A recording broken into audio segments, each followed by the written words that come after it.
আমরা সরাসরি যেদিকে নজর রাখবো এই মুহূর্তে দেখতেই পাচ্ছেন আপনারা আর আহমেদ ডেন্টাল কলেজে যারা চিকিৎসকেরা রয়েছেন তারা প্রতিবাদে শামিল হয়েছেন, তারা মিছিল করছেন। আমাদের সঙ্গে সরাসরি রয়েছেন আমাদের প্রতিনিধি তনয়া রয়েছেন আমাদের সঙ্গে। তনয়া, এই মুহূর্তে মিছিল ঠিক কতদূর পৌঁছলো?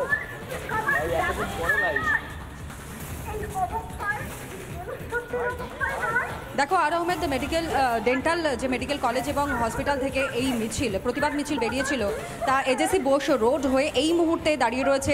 মানববন্ধনের মধ্য দিয়ে যে প্রতিবাদে তাদের কর্মসূচি ছিল, পথনাটিকার যে পরিকল্পনা এবং কর্মসূচি ছিল, তাই মুহূর্তে মৌলালী ক্রসিংয়ে।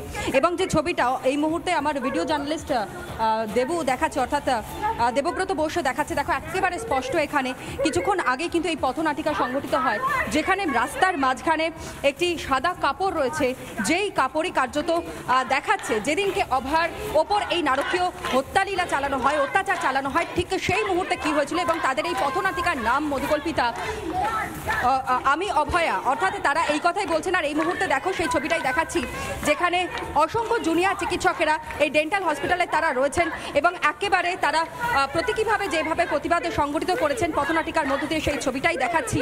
আজ প্রতিবাদে তারা সোচ্চার হয়েছেন এবং তারাও কিন্তু এখান থেকে জাস্টিস চাইছেন। এবং যাকে প্রতীকী হিসাবে আজ এই অভয়া সাজানো হয়েছে, তার সাথে আমি একটুখানি কথা বলবার চেষ্টা করবো, যদি এখনো পর্যন্ত এই পথনাটিকা চলছে, যে এখনো শেষ হয়নি। সরাসরি সেই ছবি দেখাচ্ছে।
মধুকল্পিতা, তারা যে প্রতিবাদে আজ পথে নেমেছেন, যাতে কোনোভাবেই আর কোনো নারীর উপর এরকম নারকীয় হত্যালীলা না চালানো হয়, এরকমভাবে তাদেরকে দর্শিতা না হতে হয়, সেই কারণে পথনাটিকার মধ্য দিয়ে তারা কিন্তু মানুষকে সচেতন করবার চেষ্টা চালাচ্ছেন এবং একই সঙ্গে যাতে অভয়ার বিচার হয় এবং সেই বিচারের দাবিতে তারা আজ এই পথনাটিকা সংগঠিত করেছেন। যে ছবিও দেখতে পাচ্ছি, এই মেডিকেল কলেজে এবং হসপিটালে যারা জুনিয়র চিকিৎসকেরা তারা একত্রিত হয়েছেন এবং এই পথনাটিকার মধ্য দিয়ে মানুষকে আরও সচেতন করবার তারা চেষ্টা করছেন, যাতে কোনোভাবেই নারী নির্যাতন আর সমাজে না হয়, সেই বিষয়টাকেই তারা কিন্তু এখানে উপস্থাপিত করছেন পথনাটিকার মধ্য দিয়ে।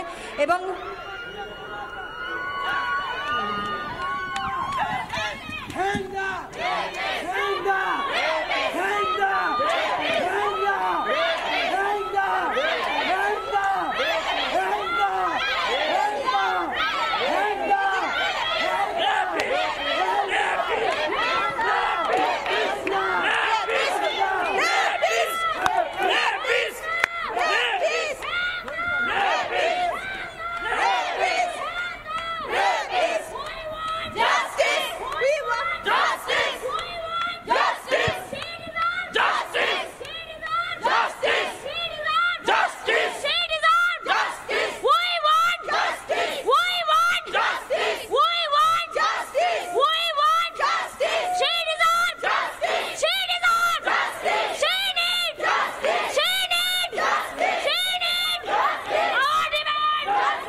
দখল কার্যত আর আহমেদ যারা ডেন্টাল চিকিৎসকরা রয়েছেন হাসপাতালের এবং কলেজের তারা কিন্তু নিয়েছেন।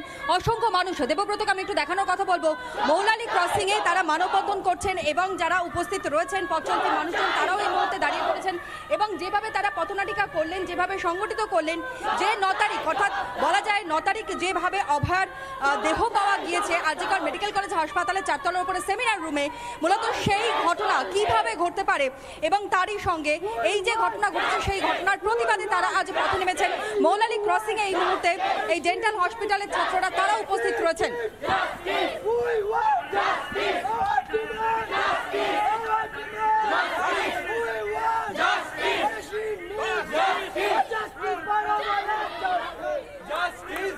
নারীদের অধিকার সুনিশ্চিত করার দাবিতে, নারীদের বিচারের দাবিতে আমাদের এই পথে নামা।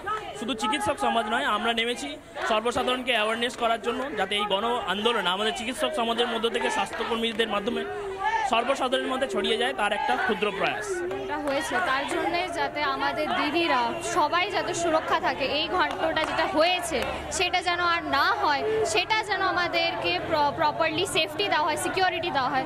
আমরা ডাক্তাররা যারা এত কষ্ট করে এই জায়গাটায় এসছি, তাদেরকে সিকিউরিটি মিনিমাম সেফটি দেওয়াটা তো আমাদের সরকারের কর্তব্য। জাস্ট এই সেফটিটুকুনি চাই আমরা। আমি আবারও সরাসরি চলে যাবো তনয়ের কাছে। তনয়, এই মুহূর্তে যে ছবিটা দেখা যাচ্ছে এই মৌলালি চত্বর, সেই মৌলালি চত্বর কার্যত দখল নিয়েছেন চিকিৎসকেরা, তারা বিচারের দাবি করছেন।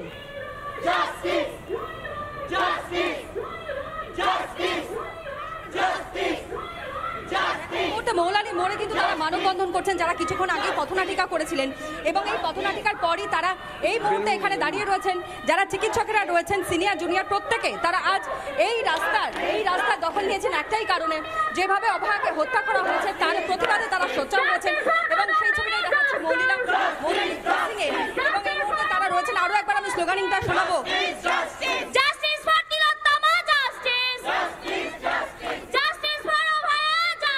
একেবারে বোঝাই যাচ্ছে যে পথনাটিকার মাধ্যমে প্রতিবাদ চিকিৎসকদের। মৌলালি মোড়ে এই মুহূর্তে তারা পথনাটিকার মাধ্যমে প্রতিবাদ করছেন, তারা মিছিল করছেন, তারা বিচারের দাবি জানাচ্ছেন। ধন্যবাদ তোমাকে তনয়।